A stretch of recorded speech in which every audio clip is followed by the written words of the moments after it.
প্ৰথমৰ দোৱাখনৰ নাম হৈছে শান্ত বিলাস। বিলাস মানে হৈছে শান্তি ঠাই, আৰু শান্ত মানে শান্তই। এতিয়া আমি শান্তি লাভ কৰিবলৈ হ'লে কি কৰিব লাগিব? আমিতো সদায় সুখকে বিচাৰি আহিছোঁ, সুখ পাইছোঁ জানো? আমি কেতিয়াও পোৱা নাই। আমি দুখৰ মানে দুখ জানো বিচাৰিছোঁ? আমি কোনেও নিবিচাৰে, আহিয়ে থাকে দুখ, হয় নাই বাৰু? গতিকে এই দুখ, এতিয়া সুখটোক আমি পাবলৈ হ'লে কি কৰিব লাগিব? ঈশ্বৰৰ চৰণত শৰণ ল'ব লাগিব, আশ্ৰয় ল'ব লাগিব। এই ভাগৱতত এগৰাকী আয়ে দুখৰ পৰি দুখ বিচাৰিছিলে। কুন্তীয়ে, সেইগৰাকী হৈছে কুন্তী। যেতিয়া মহাভাৰত যুদ্ধৰ সেই সময়ত যেতিয়া মানে কুন্তীক ক'লে কৃষ্ণই যে সেই পেহী, মই তোমাৰ এই পুত্ৰসকলক ইমান দিনে লালন পালন মানে চোৱা চিতা কৰিলোঁ, গতিকে এতিয়া মই যাব বিচাৰিছোঁ, তুমি মানে তোমাক এটা বৰ দিব বিচাৰিছোঁ, কি বৰ লাগে কোৱা।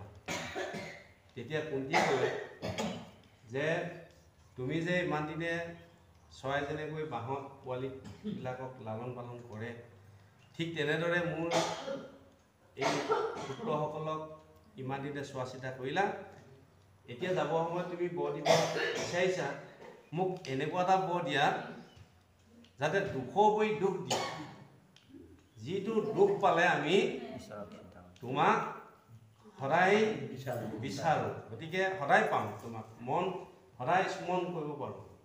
সেইকাৰণে এই ব্যৱস্থাটো কি হ'ল, কোৱাৰ লগে লগে তেওঁ আমাৰ হোৱাদিন কি কৰিলে? আমাৰ হোৱাদিন ধন টকা পইচা অলপ দি দিয়া, হয় নহয়? বেংকৰ একাউণ্টত টকা ভৰাই দিয়া, অট্টালিকা দিয়া, ভাল ল'ৰাটোলৈ ছোৱালীজনী আনি দিয়া, ভাল ভাল ছোৱালীকেইজনী লাগে, গতিকে এইবিলাকে বিচাৰিলে। গতিকে কিন্তু কুন্তীয়ে সেইটো বিচৰা নাছিলে। ঠিক আমাৰ এইবিলাকৈ মানে কথা, আমি তেতিয়া কি আমাৰ মনবিলাক কি হৈ থাকে? যেতিয়া ল'ৰাটোৱে নামঘৰলৈ কেতিয়া আহে? যেতিয়া ল'ৰাটোৱে মেট্ৰিক দিব সময় হ'ব, তেতিয়া নামঘৰলৈ আহিব, আহি নামঘৰীয়াক ক'বহি, গোৱাপন এটা লৈ আহিব, আমাৰ ল'ৰাটোৱে মেট্ৰিক দিব লৈছে, গতিকে অকণমান আশীৰ্বাদ এটা দিব। যেতিয়া ল'ৰাটোৱে ফাৰ্ষ্ট ডিভিজনত পাছ কৰিব, লেটাৰ মাৰ্ক পাব, তাৰপিছতে নামঘৰলৈ পাহৰিলে, ঘৰত আৰু ডিজে লগাই একদম আৰু ব্ৰইলাৰ চইলাৰ আনি পিনি পূৰা খানা দি নাচ বাগ কৰি থাকিব। সেই নামঘৰেও পাহৰিলে। গতিকে আমাৰ স্বভাৱবিলাক আচলতে চবৰে নহয় বাৰু, আমাৰ স্বভাৱ, আমাৰ কথাই কৈছোঁ, স্বভাৱবিলাক আচলতে তেনেকুৱা। কিন্তু সেইটো কুন্তী নহয়, কুন্তী ক্ষেত্ৰত নহয়। গতিকে আমাৰ সেইকাৰণে শান্তি লাভ কৰিবলৈ হ'লে ঈশ্বৰৰ চৰণত আশ্ৰয় ল'ব লাগিব। সেইখন প্ৰথম দুৱাৰ আমি তেতিয়াহে অতিক্ৰম কৰিব পাৰিম।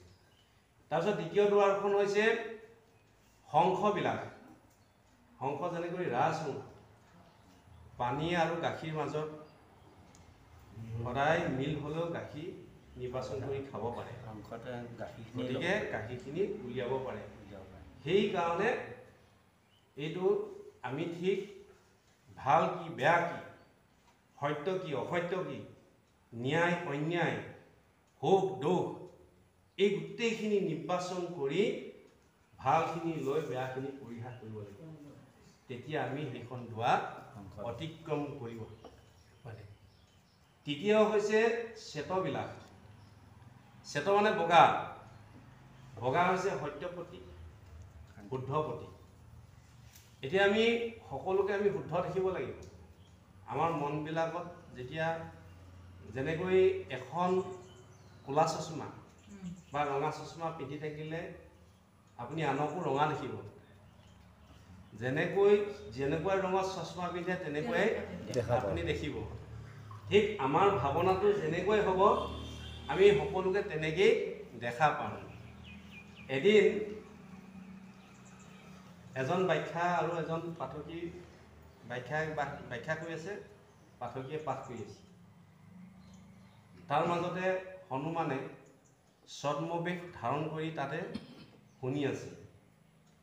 তাৰপিছতে ব্যাখ্যাকাৰজনে কৈছে যে অশোকবনত যিবিলাক ফুল আছিলে সেই ফুলবিলাক বগা।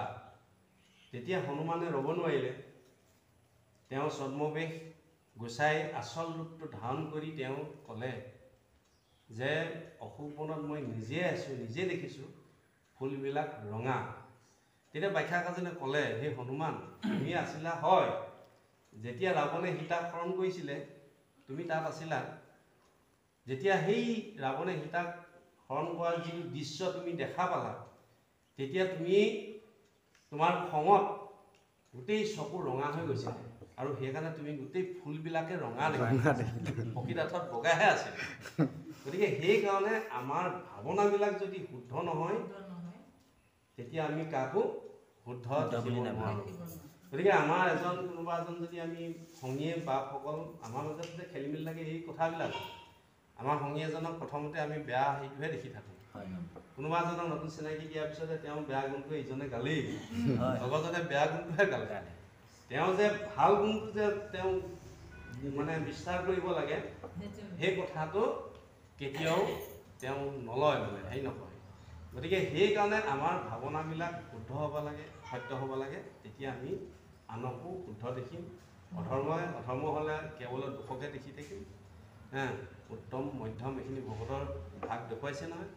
গতিকে আমি উত্তম হ'লে অল্প গুণতে বিস্তাৰ কৰিব পাৰিম। গতিকে সেইকাৰণে আমাৰ ভাৱনাবিলাক সদায় শুদ্ধ কৰিবলৈ হ'লে ঈশ্বৰৰ চৰণত ঈশ্বৰৰ গুণানুকীৰ্তন কৰিব লাগিব।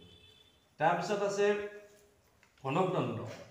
প্ৰণৱ মানে হুণ, দণ্ড মানে লাঠি। এতিয়া লাঠি যেনেকৈ নিজৰ অস্তিত্ব নাই, যেনেকৈ বৰগোৱাই দিলে সি বাগৰি গৈ থাকিব, ঠিক আমি যেতিয়া শৰণ ল'ম, যেতিয়া শৰণ আচাৰ্যৰ ওচৰত আমি শৰণ ল'ম, ঈশ্বৰৰ চৰণত যেতিয়া শৰণ ল'ম, শৰণ আচাৰ্য যিখিনি ঈশ্বৰৰ গুণানুকীৰ্তন কথাখিনি কৈ থাকিব, কোৱাৰ পিছত আমি সেই কথাখিনি পালন কৰোঁতে তেতিয়া এজন আমি মূল্যৱান, তাৰমানে সোণলৈ ৰূপান্তৰ হ'ম, এজন মূল্যৱান বস্তুলৈ ৰূপান্তৰ হ'ম। যেনেকৈ নামাচাৰ্য, পাঠাচাৰ্য, এই মূল সদস্য এইবিলাকৰ আহি যায়। তাৰমানে মূল সদস্যটো এটা বেলেগ বাৰু পদ, কিন্তু এই নামাচাৰ্য, এই পাঠকী, এইবিলাক তাৰমানে নামঘৰীয়া, এইবিলাক যে এটা পদ, এই ব্যৱস্থাটোলৈ তেতিয়া এজন সোণৰ মূল্যৱান বস্তুলৈ আমি ৰূপান্তৰ হ'ব পাৰিম। তাৰপিছত শেষৰ দুৱাৰখন হৈছে গোলোক ধাম। গো মানে বেদ, লোক মানে স্থান। গতিকে য'ত বেদ মানে কি হৈছে জ্ঞান, নহয় নহয়, জ্ঞান। গতিকে সেই ভাণ্ডাৰ য'ত ভগৱান মানে য'ত থাকে সেই হৈছে গোলোক ধাম।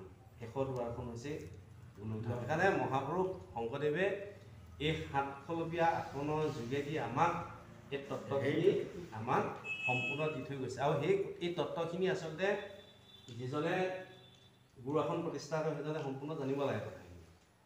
গুৰু আসন প্ৰতিষ্ঠা কৰাসকলক এই মহত্ব কথাখিনি অলপ মানে নামঘৰৰ বিষয়ে অকণমান জানিব লাগে। সেইকাৰণে আমাক শ্ৰৱণ কীৰ্তন হৈছে শ্ৰেষ্ঠ, 9বিধ ভক্তি দেখুৱাইছে। এতিয়া কোনেনো পালে, হয় নহয় বাৰু?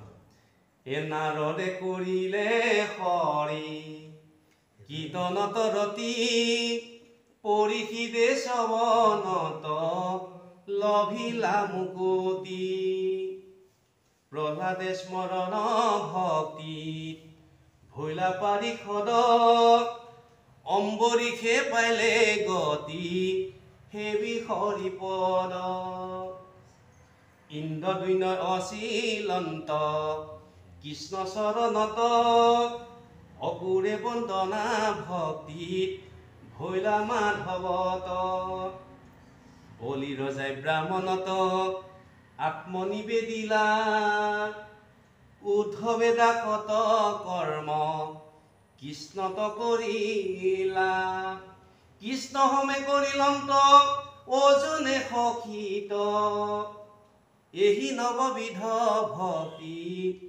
ভৈলা বিদিত। সেইকাৰণে নাৰদে